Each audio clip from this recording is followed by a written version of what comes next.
Egipto, una tierra de tesoros escondidos, secretos enterrados y preguntas sin respuesta. ¿Cómo pudo una civilización que no tenía ni herramientas básicas de hierro levantar las construcciones más reconocibles y duraderas de la historia? Generaciones de egiptólogos han estudiado las pirámides. Pero no ha sido hasta ahora, con las pruebas y las técnicas que tenemos, que los expertos han podido reconstruir la historia de los responsables y los vastos recursos que movilizaron. Causaron una revolución. ¿Quién construyó las pirámides? ¿Y por qué? Los misterios de Egipto. El código de la pirámide. 3,5 millas de largo, 7 kilómetros por lo menos. Es como un laberinto. Si no sabes dónde está la salida, no conseguirás volver. El Dr. Zahi Hawass explora una red de túneles que hay debajo de una montaña rocosa hecha por el hombre. Una pirámide. La cámara que está en el centro alberga un solo cofre vacío. Y es el motivo por el que se construyó toda esta estructura. Este precioso sarcófago de alabastro es uno de los descubrimientos más increíbles que se ha hecho jamás en las pirámides.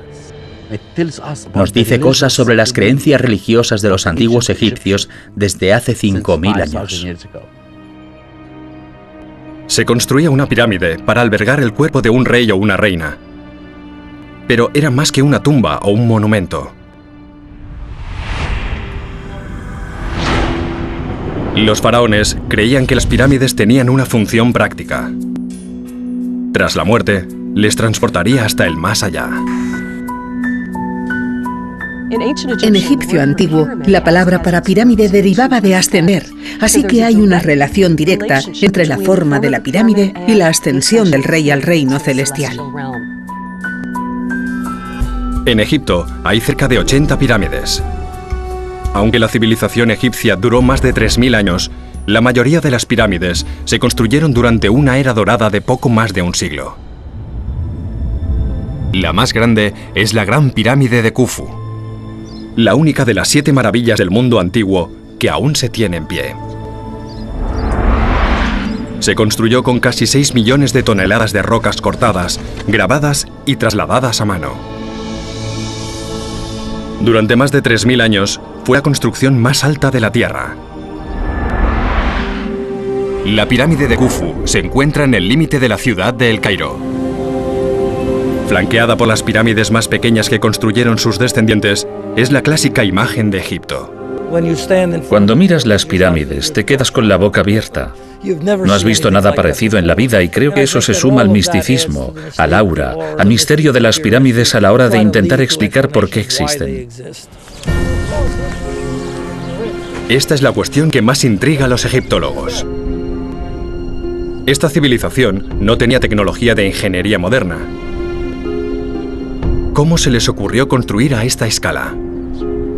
Para descubrirlo, los arqueólogos se han remontado hasta cientos de años antes de la construcción de las pirámides, a las sociedades egipcias más tempranas. En cierto momento de los primeros tiempos de la historia de Egipto, se creía en el más allá, y eso queda claro en el hecho de que a los muertos se les enterraba en fosas poco profundas en el suelo.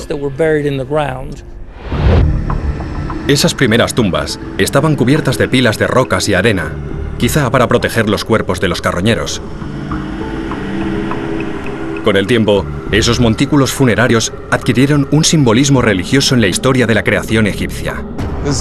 El montículo que hay sobre la tumba seguramente es una representación del primer montículo que emergió del océano primigenio de la vida en el que se creó el mundo. Y era un símbolo de la vida. Daba al rey el poder de revivir para su nueva vida en el más allá. Estos son los principios.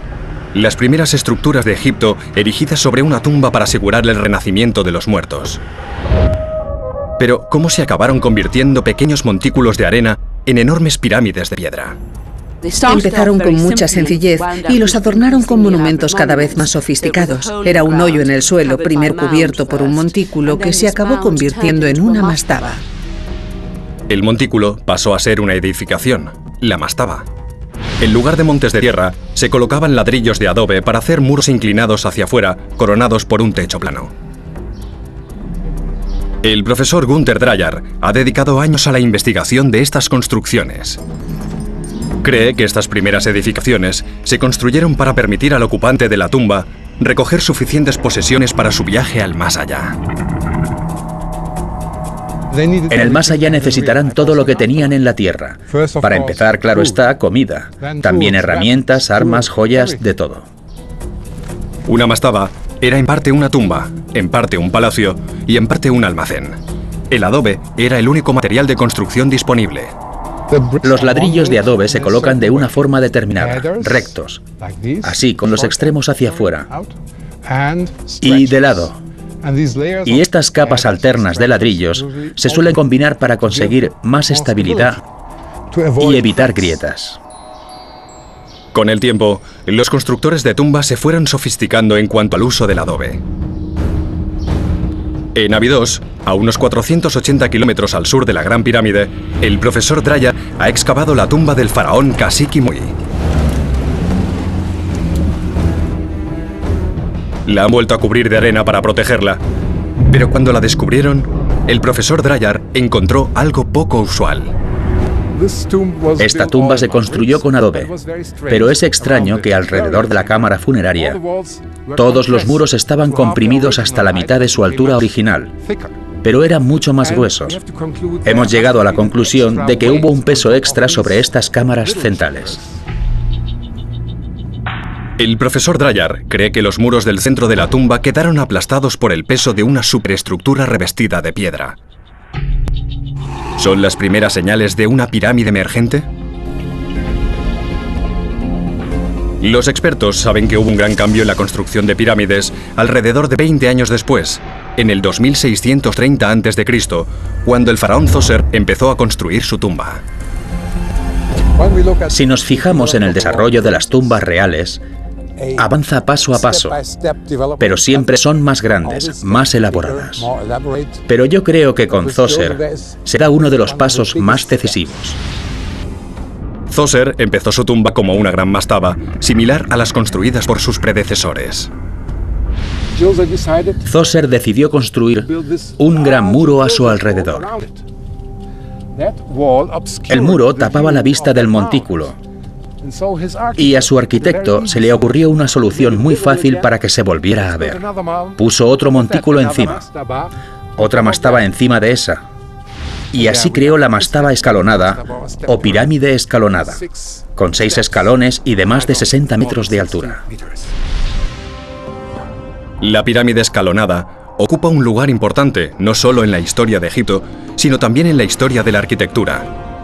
Se encuentra en Saqqara, al sur de Giza, y es la edificación de piedra más antigua del mundo.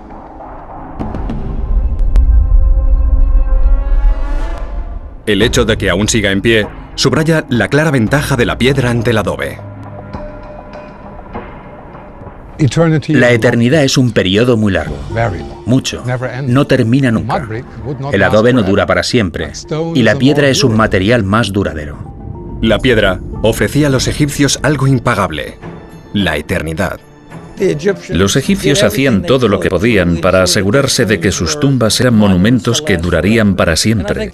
Y creo que es una de las razones por las que las pirámides se construyeron de piedra. Son mansiones para la eternidad. Están hechas de piedra como las montañas, como la matriz de la tierra, para durar por siempre jamás. Parece ser que sus constructores empezaron utilizando técnicas que conocían y en las que confiaban. Las piedras que se usaron aquí imitan la forma de los ladrillos de adobe, de cara y de lado, para que se aguantaran como ladrillos. Pero con adobe no habrían obtenido el mismo resultado.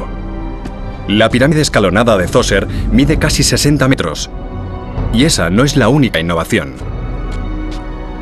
El doctor Zahi Hawass baja la pirámide escalonada para mostrarnos cuánto ha evolucionado su diseño desde aquellos primeros hoyos rudimentarios.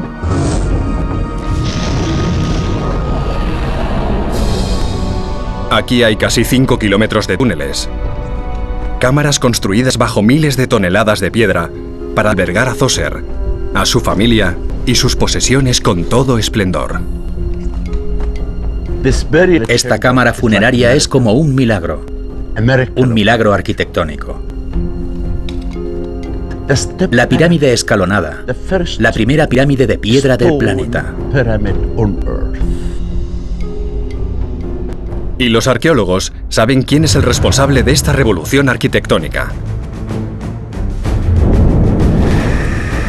Pueden dar un nombre al hombre, al genio, que diseñó la primera pirámide.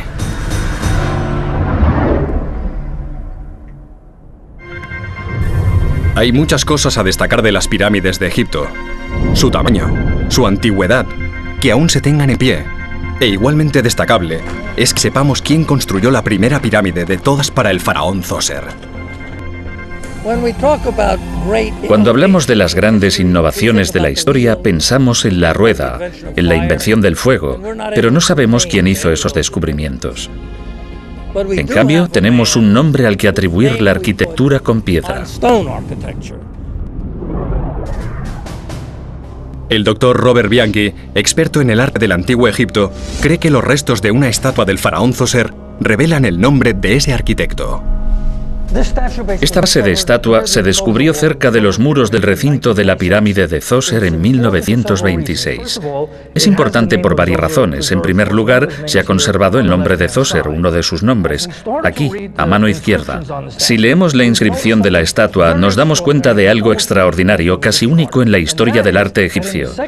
En la segunda línea por abajo, a mano izquierda, vemos Imhotep, el nombre de Imhotep. Al poner el nombre de Djoser y este epíteto en referencia a Imhotep en la estatua, Djoser eleva a Imhotep casi a un estatus divino. Una estatua de un rey era sagrada.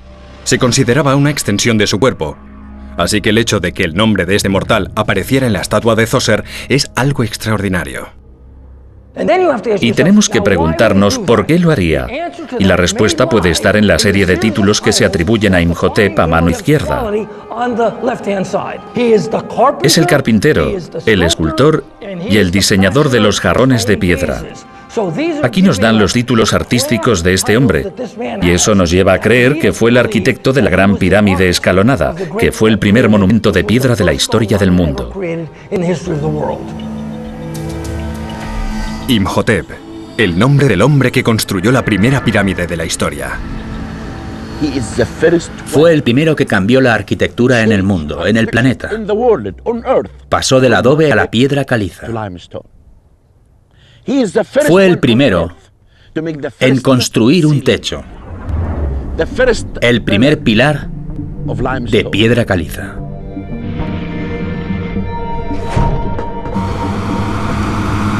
Jonathan Foyle, arquitecto histórico, intenta descubrir los procesos que llevaron a Imhotep a planificar esta pirámide.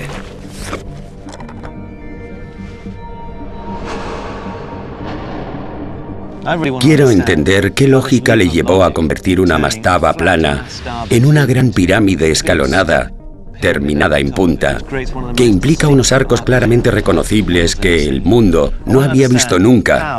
Quiero entender cómo evoluciona la pirámide y cómo se le ocurrió hace 4.600 años. El Dr. Foyle empieza con un detallado dibujo a escala. Bueno, esta es mi interpretación del dibujo original que Imhotep hizo de la pirámide de Djoser. Se pueden ver 1, 2, 3, 4, 5, 6 escalones. El de abajo ha quedado un poco desgastado. Lo que se ve en este dibujo que no se ve en lo que queda de la pirámide es el revestimiento de piedra caliza blanca de buena calidad que debió hacer que los que la vieran por primera vez la vieran perfecta y reluciente. La pirámide escalonada tenía 311.500 metros cúbicos de roca completamente revestidos de piedra caliza blanca. Nunca antes se había visto nada parecido.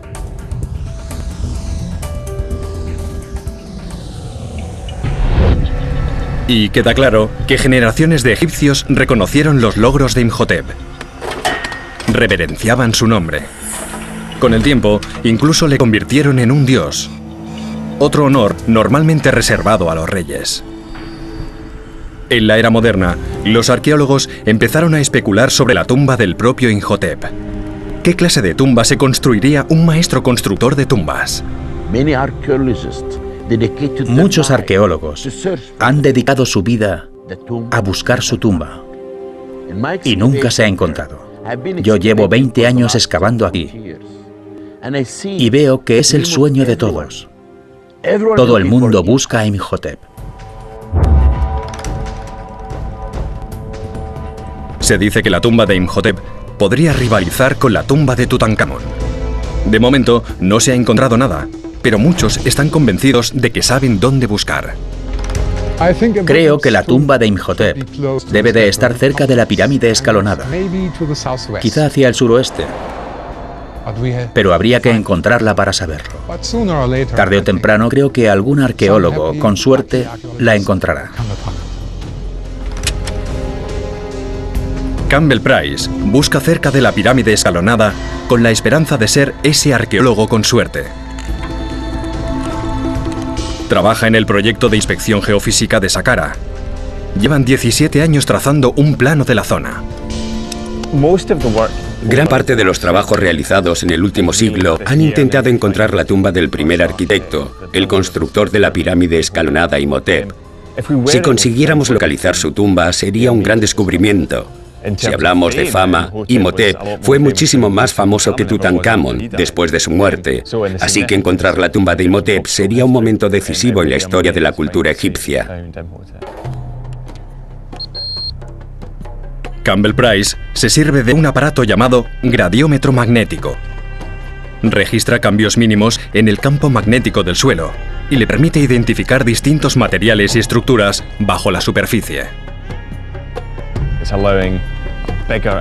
Nos ofrece una imagen mayor y mejor de lo que hay bajo tierra.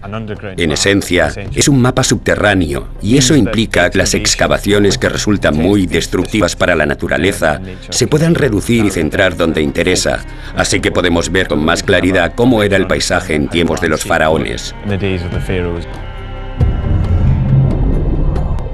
El gradiómetro envía un pulso magnético a través de la Tierra y graba las señales que regresan. Una estructura de adobe dará señales distintas que la arena. Price ha creado una cuadrícula y ha empezado a emerger una descripción detallada. Recientemente hemos conseguido localizar dos estructuras muy grandes y es muy emocionante. Son dos de las estructuras más grandes que se han identificado jamás en Saqqara. Está claro que son un templo o una tumba posiblemente de alguien muy importante. Aquí en Saqqara tenemos una estructura muy grande, hasta ahora desconocida en cualquier mapa arqueológico. Sería genial que se tratara de Imhotep. Si Price ha encontrado la tumba de Imhotep, sería un descubrimiento de vital importancia. Pero tardarán un tiempo en averiguarlo. Excavar aquí será lento y difícil. Contrariamente, el trabajo de Imhotep fue el catalizador de unos cambios radicales y repentinos. La forma de construir de los egipcios cambió repentinamente. Entonces empezó una era de extraordinaria ambición. Creó algunas de las edificaciones más espectaculares jamás concebidas. Cuando el arquitecto Imhotep levantó una tumba para su rey, el faraón Zoser, creó el primer monumento de piedra del planeta. También inició una era de innovación visionaria. La innovación de Imhotep con la piedra fue revolucionaria y fue como si encendiera la mecha, como un detonante, porque al cabo de muy pocas generaciones fueron capaces de pasar de la pirámide escalonada a la gran pirámide de Khufu. Y no estoy hablando de miles de años, hablo de unas cuantas generaciones de faraones y un cambio de dinastía. Es casi instantáneo. El ritmo del cambio creció con el faraón Snefru. Snefru es quizá uno de los faraones más destacados de los que ocuparon el trono de Egipto. Abrió camino, fue el pionero de las construcciones monumentales. Snefru subió al trono unos 50 años después de Zoser y construyó a una escala extraordinaria. Su nombre está relacionado con no solo una, sino 3 pirámides.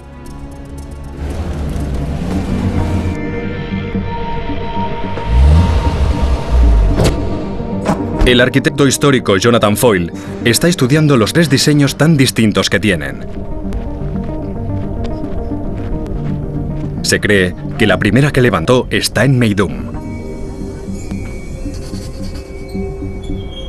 Meidum es muy interesante. Parece una especie de transición porque coge el prototipo de la pirámide escalonada, pero aumenta mucho la escala. Es una edificación mucho más grande. Aquí vemos una comparación directa cara a cara. En cuanto construyeron esta edificación de 8 escalones, parece que volvieron y la cubrieron con un revestimiento. Es decir, quisieron cubrirla con laterales planos, aunque aún no se construye desde cero como una verdadera pirámide. Podemos ver cómo el revestimiento de caliza se ha desprendido y ahora se amontona en la base de la pirámide. Meidum tiene un diseño parecido a la pirámide escalonada, pero a una escala mucho mayor. Ahora está parcialmente derrumbada, pero llegó a medir 90 metros. Está claro que para Snefru no era suficiente. Volvió a empezar, y esta vez intentó levantar la primera pirámide de paredes lisas. La llamada pirámide acodada se encuentra a 40 kilómetros al norte de Meidum. Esta me gusta, la pirámide acodada de Snefru. Es evidente de dónde viene el nombre. Cada cara tiene 2 pendientes, una más pronunciada abajo y otra arriba. Y hace que te preguntes por qué. Porque está claro que la intención era que fuera la primera pirámide, con todas las caras iguales. El caso es que empezaron con mucha inclinación, con más de 50 grados, y si hubieran seguido subiendo así, habría sido más alta que la mismísima Gran Pirámide. Pero entonces pasó algo. Podría haber una explicación, que hubieran tenido algún problema técnico a mitad de camino y que les obligó a cambiar a una inclinación inferior de 43 grados para terminarla. ¿Puede ser que fuera un gran error y un gasto inútil de energía? ¿Decidieron los constructores de Snefru cortar por lo sano y terminarla? ¿Fue un experimento fallido? Me gusta pensar que la pirámide acodada probablemente tuviera que ser una pirámide normal y que supone una especie de prototipo, y que quizá tuvieran problemas con los cimientos o que se les hicieran grietas, y eso les hizo cambiar el diseño. Peter Brand cree que la forma de esta pirámide es el producto de una ambición desmedida por parte de los constructores. Sabían que no podían terminar la construcción que habían planificado, así que cambiaron la inclinación. Eso habría reducido el número y el peso de las piedras de la parte superior de la pirámide y, en consecuencia, habría puesto menos presión sobre las grietas que ya habían empezado a aparecer. Jonathan Foyle examina la estructura en busca de pruebas que apoyen esta teoría. Las señales que habrían empujado a los ingenieros egipcios a volver a hacer los cálculos. Ya hay algunas grietas. Con esto quiero decir que puedo meter toda la mano dentro. Pasa por encima de mí y va hasta el otro lado. Quizá solo sea por cómo se asentó la construcción cuando la gente robó las piedras de abajo, pero a mí eso me preocuparía mucho, porque en este punto las piedras no están realmente unidas. Este corredor descendiente soporta el peso de 1.220.000 metros cúbicos. El Dr. Foyle sigue la grieta hasta el centro de la pirámide, donde está la cámara funeraria. Es increíble. Es como una catedral. Y hay grietas por todas partes. Este muro está completamente rajado. Estos bloques tan sólidos se han roto por aquí y penden sobre mi cabeza. De hecho, en ese muro hay una grieta enorme. Mires donde mires, hay tensión y presión por toda la construcción. Es posible que Snefru, en su empeño por construir un monumento que durara para siempre, viera estas grietas y abandonara la pirámide acodada para empezar una tercera estructura que fuera mucho mejor.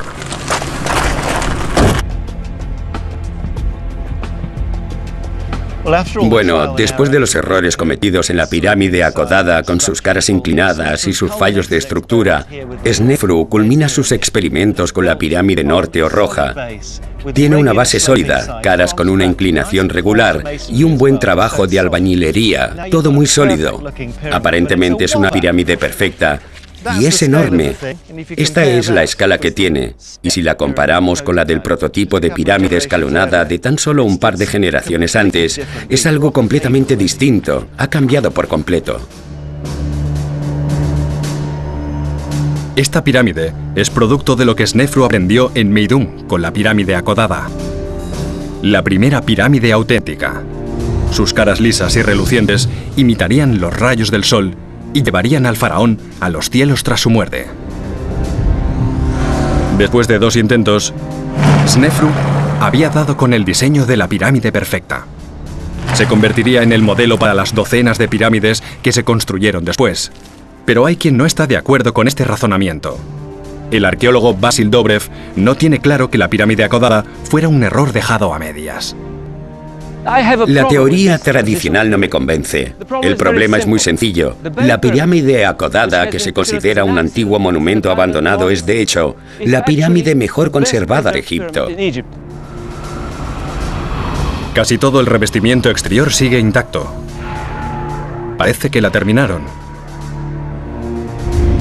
Dobrev se pregunta por qué Snefru se tomaría la gran molestia de terminar un proyecto si ya lo había desestimado. Yo creo que la pirámide acodada no fue un accidente. Al contrario, es un ejemplo excelente de cómo los arquitectos de Snefru podían construir pirámides. Es el nacimiento de las ideas, es algo nuevo, algo original que nunca había hecho nadie. Si el diseño de la pirámide acodada fue deliberado y se terminó tal y como se pretendía, ¿por qué se tomó la molestia Snefru de levantar un tercer monumento?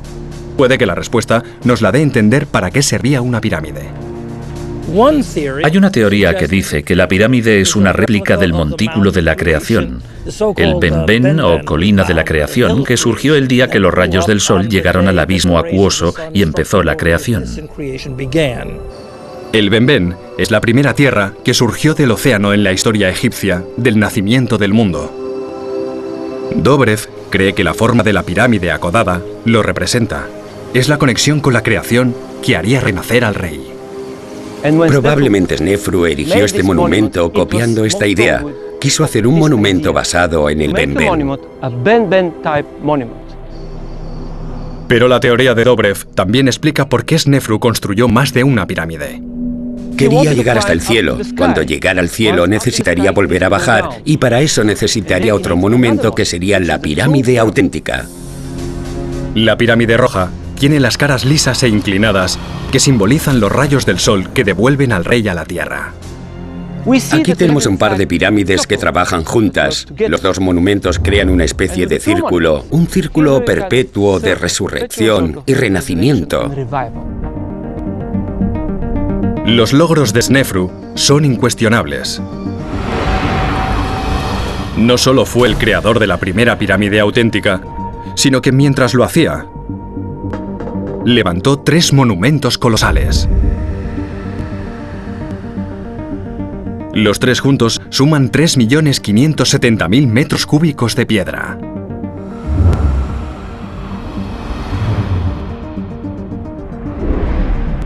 Solo con pensar en la cantidad de piedra, el volumen y el peso de piedra necesarios para construir este monumento, ningún otro rey en la historia de Egipto usó tanta piedra para construir monumentos. Pero las pirámides de Snefru no se recuerdan como el mayor logro de la ingeniería de la civilización egipcia. Pronto las eclipsaría la mayor pirámide jamás construida. Un monumento de tal precisión que hasta hoy nos cuestionamos si lo construyó una civilización antigua. La Gran Pirámide de Giza.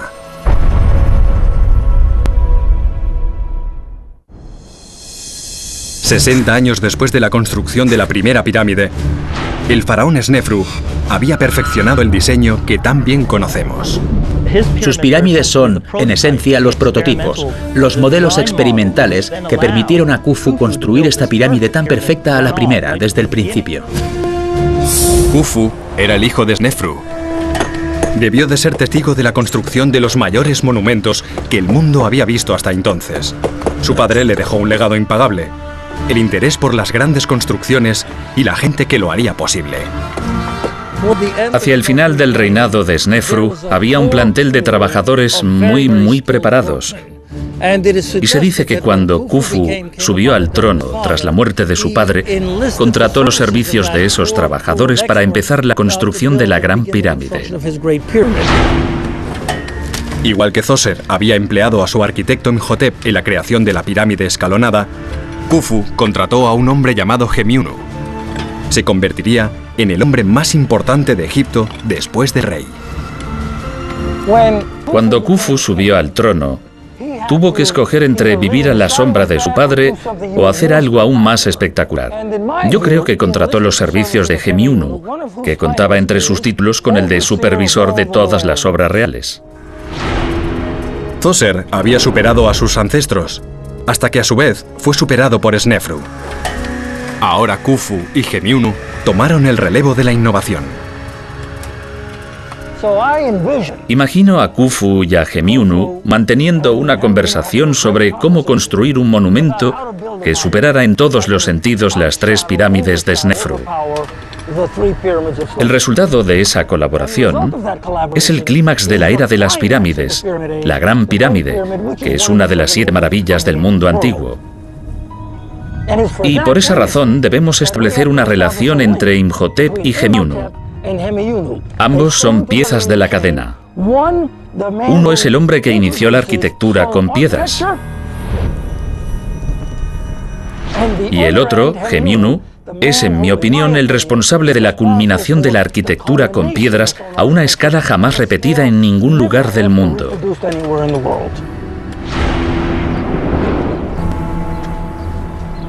El arquitecto Jonathan Foyle se pasea por la base de la obra maestra de Gemiunu, la Gran Pirámide de Giza.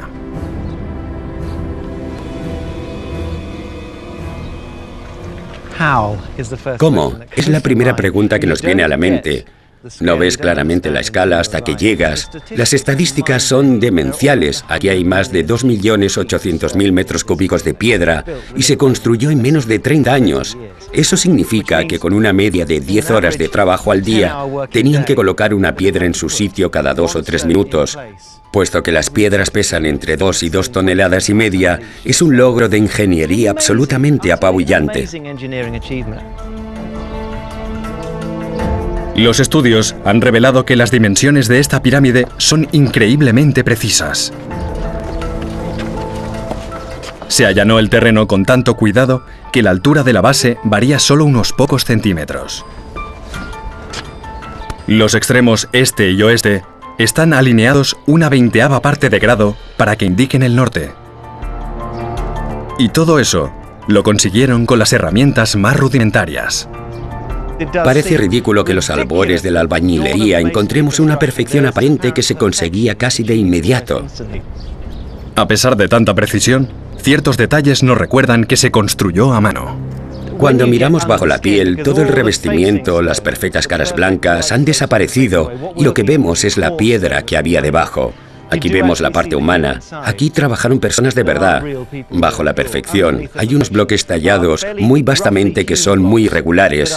No son en absoluto modulares, son irregulares. Los colocaron todo lo bien que pudieron y los sujetaron con mortero. Hay imperfecciones bajo la superficie. Reconforta bastante verlo, pero no le quita importancia a este logro tan increíble. Las innovaciones más impresionantes de Gemiunu se encuentran dentro de la Gran Pirámide. El doctor Zahi Hawass, el arqueólogo más importante de Egipto, entra por un túnel excavado hace varios siglos por ladrones de tumbas.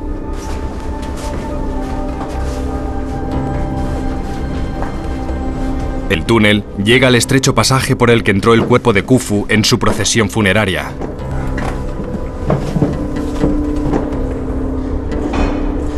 Lleva hasta la Gran Galería, una sala espectacular que acaba en la cámara funeraria.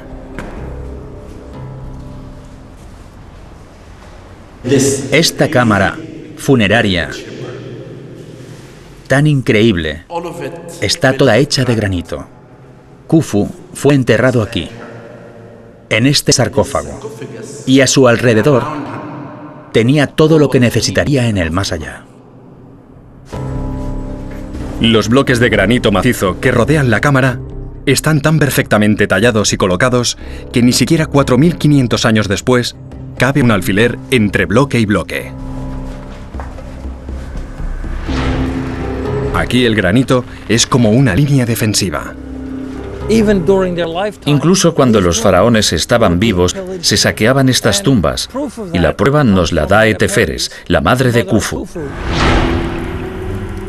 Su tumba fue saqueada.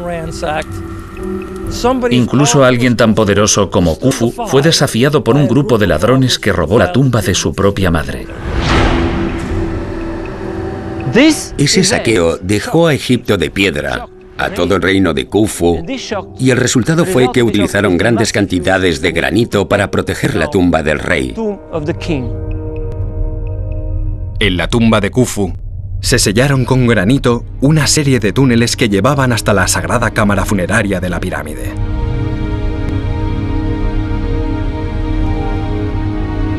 Se protegió la entrada con 3 enormes bloques de granito. Pero incluso eso no es nada comparado con la cantidad de granito del techo.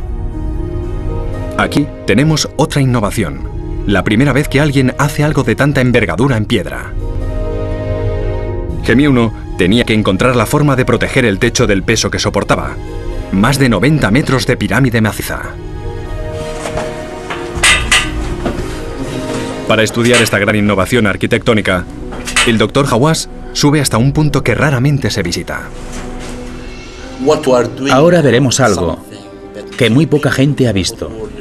No lo ve nadie porque está cerrado al público, porque es muy peligroso. En 1837, los exploradores abrieron un túnel a través del granito con dinamita. Fue un acto de vandalismo. Pero el túnel que abrieron es el que ahora nos permite ver por encima de la cámara.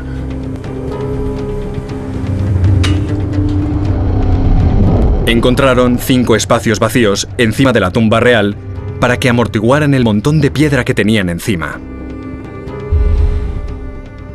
En lo más alto había el primer tejado de piedra a 2 aguas de la historia, una estructura estable que salvaguardará la pirámide.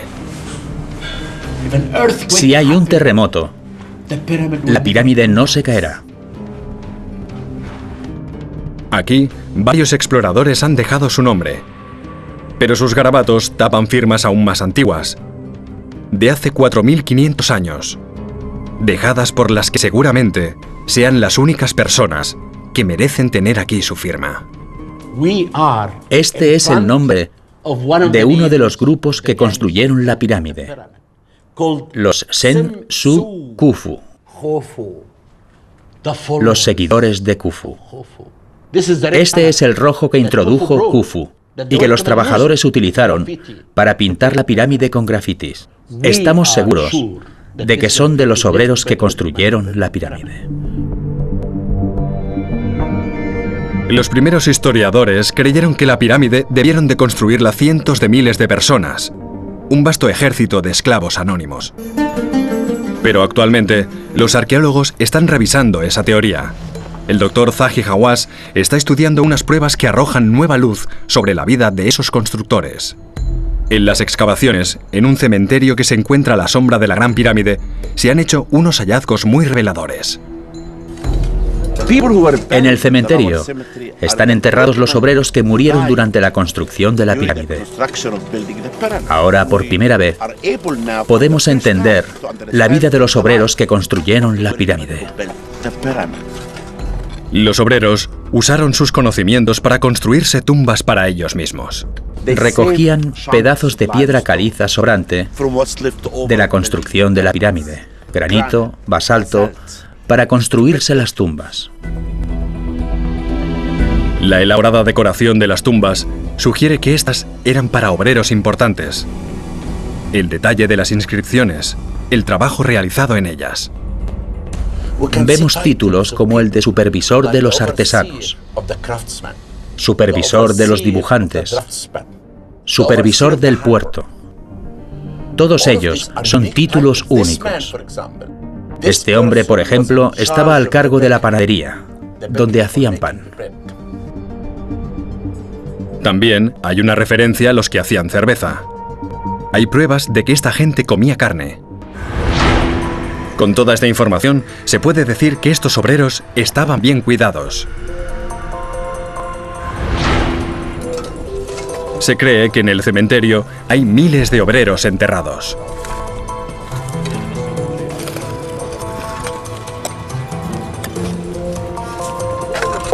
Todos los esqueletos de hombres y mujeres de este cementerio tienen la espalda cargada porque tenían que empujar y mover piedras.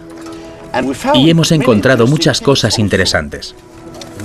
Uno de los trabajadores tuvo cáncer en el cráneo y fue sometido a cirugía. Y vivió 2 años más después de la operación. Y eso demuestra claramente que los obreros de la pirámide no eran esclavos. Dejando de lado el hecho extraordinario de que los antiguos egipcios tuvieran los conocimientos médicos necesarios para realizar esta operación, es muy poco probable que se ofreciera este servicio a meros esclavos. Así que hay que desestimar esa idea que se tiene en Occidente de que las construyeron esclavos que recibían un trato muy malo, porque las construyeron personas que cobraban por hacerlo. Se sabe que se tardaron unos 30 años en construir la pirámide. Khufu debió de necesitar cerca de 20 o 30.000 trabajadores remunerados. Todos los obreros cobraban. Así que la construcción de las pirámides representaba una gran carga para la economía del país. Si Egipto ya no podía permitirse construir proyectos de la escala de la Gran Pirámide, ¿qué podían hacer los sucesores de Khufu para superar su creación? ¿Por qué acabó desestimándose la pirámide y qué la sustituyó? La respuesta se encuentra entre los tesoros de Tutankamón. En el 2528 a.C., los faraones del antiguo Egipto habían construido una sucesión de pirámides, cada una mejor que la anterior, que culminó en la mayor de la historia, la Gran Pirámide de Khufu. Pero estos logros tenían un precio. Las pirámides llevaron a Egipto a la bancarrota porque para levantarlas hacía falta mucho dinero. Así que cuando Djefri, hijo de Khufu, subió al trono, tuvo que encontrar una nueva forma de construir su impresionante monumento fúnebre. Decidió construir su pirámide 8 kilómetros más al norte, en una revelación natural conocida como Abu Rosh. El arqueólogo Peter Brand la escala para enseñarnos lo que queda de la pirámide de Djefri.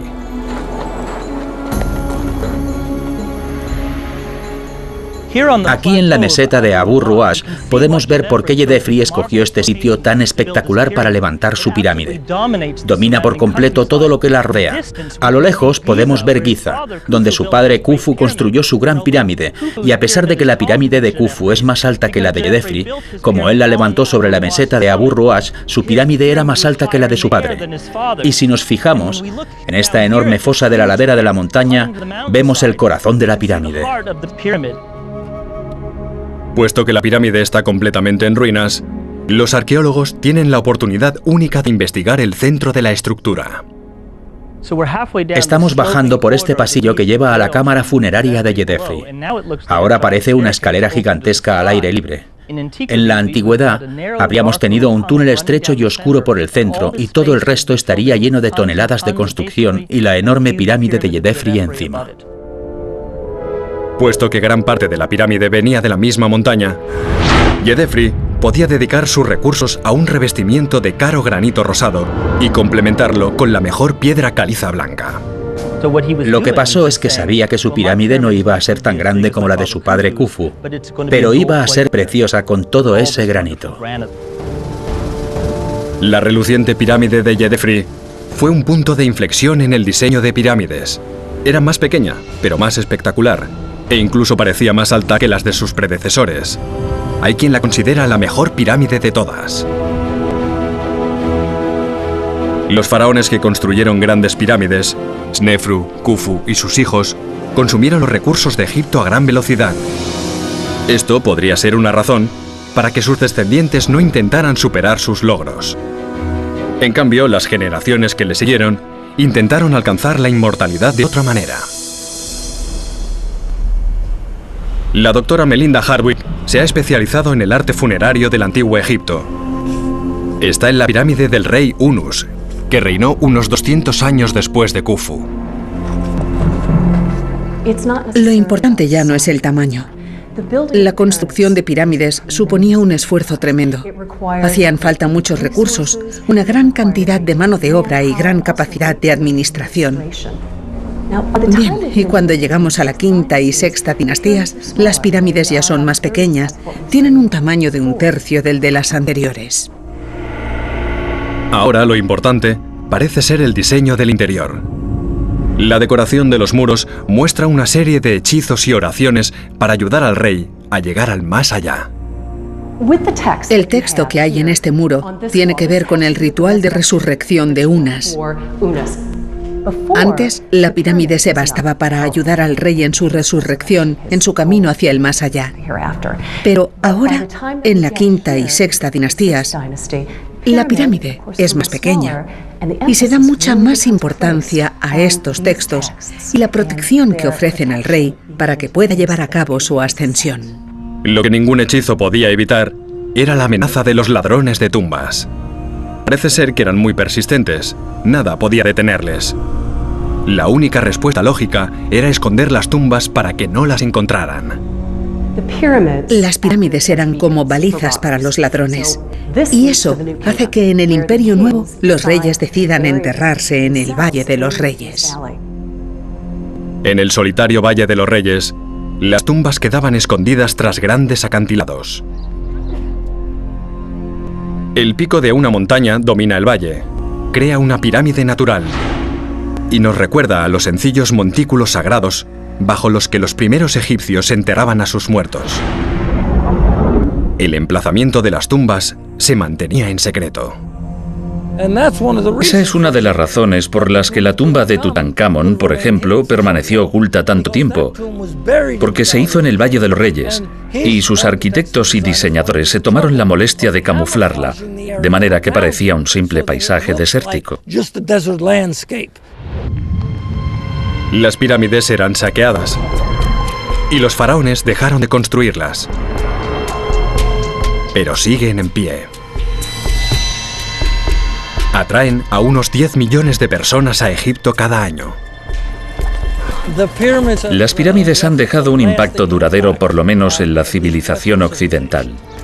Los padres fundadores de los Estados Unidos no encontraron un símbolo más adecuado para la grandeza y la longevidad que las pirámides, y por eso lo usaron como símbolo en los billetes de $1. Este legado de 4000 años de antigüedad nos lleva hasta un hombre. El hombre que construyó la primera edificación de piedra del mundo, el primer arquitecto que conocemos, Imhotep. De no ser por Imhotep, la arquitectura antigua y moderna no sería como es. Vio los elementos de la construcción de piedra y concibió una pirámide escalonada que acabó siendo precursora de la gran pirámide de Giza. Y esa innovación, esa invención, es comparable a la rueda, al fuego, porque todos los rascacielos del mundo moderno, la arquitectura que todos nosotros vemos todos los días, no existiría sin las innovaciones creadas por ese hombre.